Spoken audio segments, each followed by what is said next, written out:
Assalamualaikum warahmatullahi wabarakatuh. Selamat datang kembali di Rio Sport. Kita awali edisi kali ini dari Timnas Indonesia. Timnas Indonesia U23 ada di grup sulit di Piala Asia U23.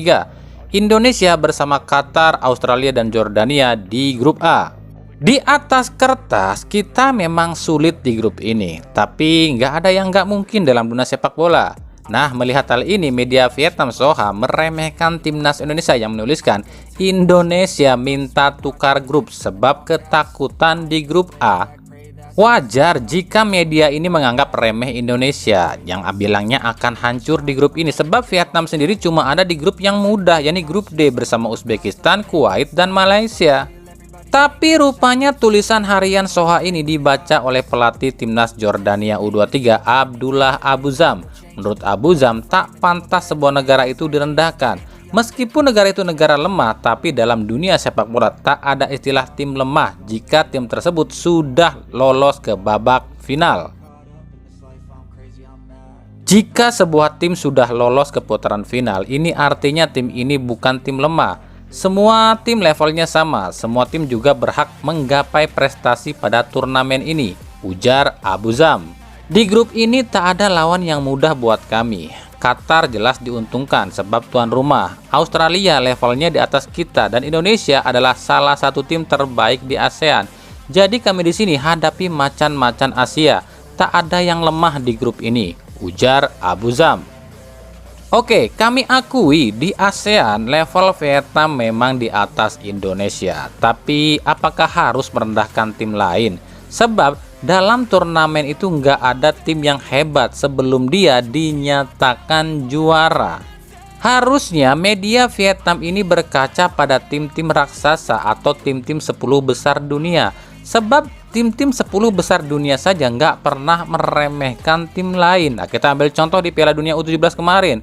Korsel sebegitu kuatnya di Asia, tapi justru jadi juru kunci di grup E.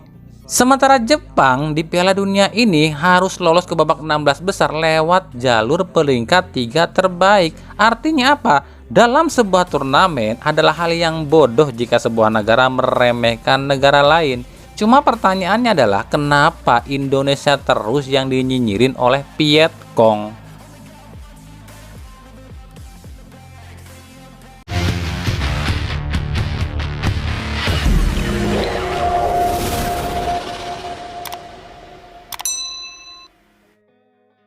Sementara itu, mantan pemain Timnas Indonesia asal Papua, Yanto Basna, memberikan komentarnya pada yang lagi rame, jadi banyak yang minta STY dicopot dari Timnas. Menurut pemain yang kini membela Kalteng Putra ini, hal ini tuh ibarat celotehan anak kecil. Sebab menurut Yanto Basna, percuma ganti pelatih tapi akar masalahnya tak dibenahi. Saya merasakan waktu di Timnas, makanya saya tahu kelemahan Timnas kita adalah di mental. Jadi saya pikir percuma mengganti pelatih jika mentalnya tak diperhatikan. Mau pelatihnya Jose Mourinho pun akan sama saja.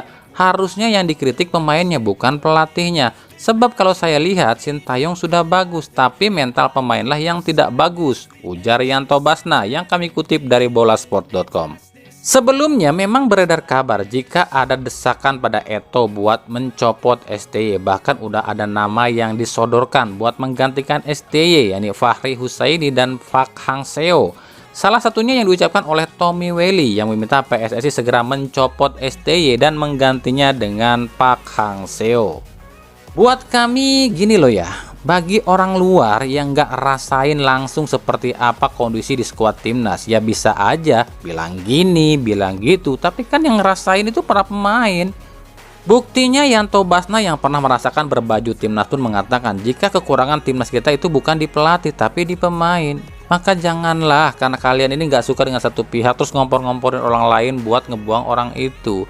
Karena bicara soal Timnas bukan bicara perorangan, bukan bicara ego pribadi, tapi bicara bangsa dan negara. Nggak bisa main-main loh kalau urusannya udah negara cuy.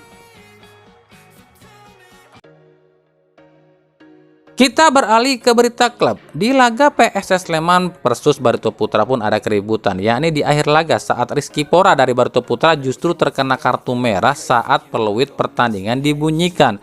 Penyebab utama kartu merah ini pun kami pribadi nggak tahu, sebab disinilah kekurangan liga kita, nggak ada wawancara atau interview kepada wasit usai pertandingan. Harusnya memang dibikin tuh peraturan yang namanya wasit harus lakukan interview usai pertandingan agar wasit bisa jelaskan apa saja yang terjadi di lapangan. Tapi inilah, wasit ini tuh udah kayak dewa, bikin salah ya nggak ngaku, tapi selalu dilindungin.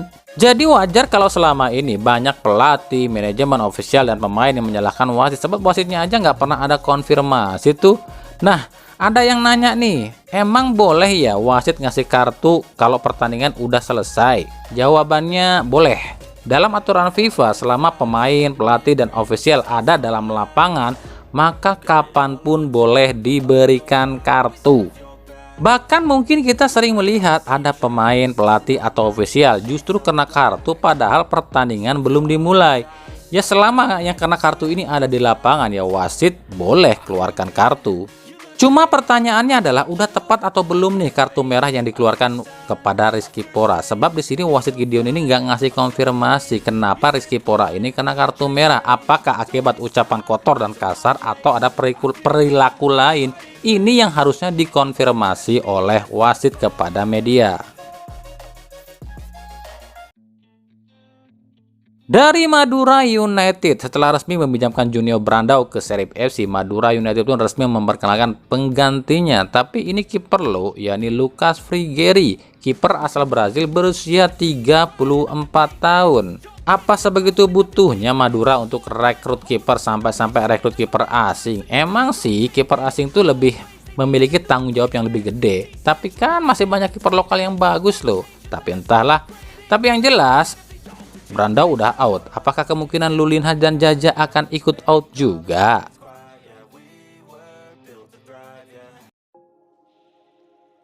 Bicara soal kiper asing, ini Persib katanya makin santer diisukan akan ambil Kevin Roy Mendoza asal Filipina, yang artinya jika Kevin ini diambil, otomatis Daisuke Sato fix dipinjamkan.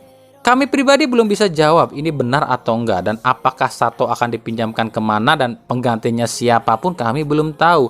Tapi ada isu jika Sato akan dipinjamkan ke Sabah FC. Soalnya saat selebrasi Sadil Ramdhani waktu lawan Indonesia di kualifikasi Piala Dunia itu kabarnya kode jika dua pemain ini akan satu tim.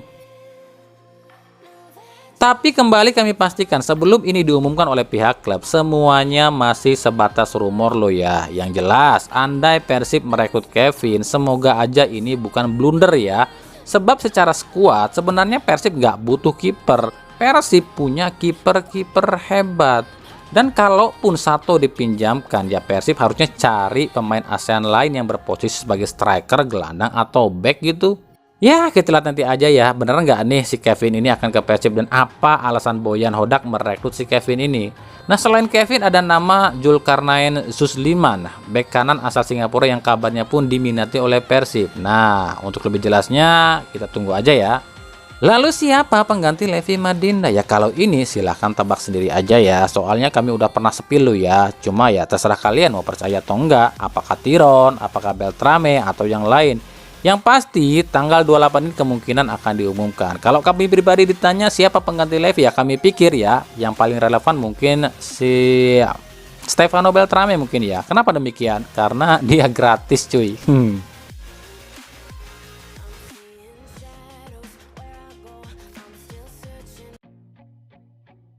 Dari Dewa United, Presiden Dewa United Adrian Satya Negara mengomentari kerusuhan di laga Dewa versus Persib Bandung. Menurut Adrian, dirinya akan melaporkan hal ini pada PSSI. Sebab menurut Adrian, Dewa United udah jauh-jauh hari udah berkoordinasi dengan Persib dan juga pihak polisi jika laga ini tanpa penonton sama sekali. Tapi 2 jam sebelum pertandingan, para penonton yang didominasi pendukung Persib sudah berdesak-desakan di luar stadion dan mencoba menerobos masuk ke stadion. Tapi sialnya katanya sih pihak kepolisian pun datangnya telat hingga akhirnya sebagian penonton bisa masuk ke stadion dengan cara membobol gerbang stadion. Tapi ketika polisi datang dan menahan para penonton pun ya akhirnya kericuhan dan bentrokan pun terjadi. Bahkan kabarnya atas kerusuhan ini berbagai mobil-mobil pun rusak, bukan cuma mobil umum dan mobil pribadi saja, tapi mobil-mobil polisi pun kabarnya dirusak oleh para oknum ini. Sebenarnya dari awal dari manajemen kita udah infokan, dari jauh-jauh hari kita udah bilang kita nggak jual tiket. Saya udah koordinasi juga dengan pihak manajemen Persib, saya udah infokan, saya sudah bersurat semua dengan KLIB, berkoordinasi juga dengan pihak security, keamanan, polisi. Kita udah kembali bukti-bukti, baru kita pun dirusak, dikempesin. Bukan hanya mobil kita, tadi mobil polisi juga katanya dirusak juga, dikempesin juga. Ada langkah-langkah yang akan kita lakukan ke depan. Semua nanti akan diinfokan dari cara material, materialnya, segala macamnya lagi dihitung semua. Pertanyaannya adalah, yang akan dilaporkan siapa? Apakah Persib yang akan dilaporkan? Apa hubungannya dengan Persib? Apa Persib nyuruh Boboto datang? Kan enggak. Apa mau laporin Viking dan Boboto? Terus siapa yang akan dihukum? Apa ketua Viking dan Boboto? Ya mana bisa. Dia bilang Dewa United nggak jual tiket. Lah ini apa? Ini siapa yang nyetak? Ya kalau mau dilaporkan ya laporin oknum yang nyetak tiket dong. Sebab ada kabar 2 hari sebelum laga ini digelar, ada oknum yang jual tiket loh. Dan gobloknya oknum Boboto ini tuh percaya kalau ini tuh tiket asli Dewa United. Entahlah, kami pun nggak tahu siapa yang benar siapa yang salah. Yang jelas penonton yang bikin rusuh dan kerusuhan itu jelas salah. Kalau kalian merasa rugi udah beli tiket tapi nggak bisa masuk, ya salah sendiri. Kenapa beli tiket? Kan udah dibilang nggak jual tiket. Kalau mau marah ya harusnya marah dong sama yang jual tiket. Datengin tuh yang jual tiket. Kenapa nipu? Bukan malah merusak.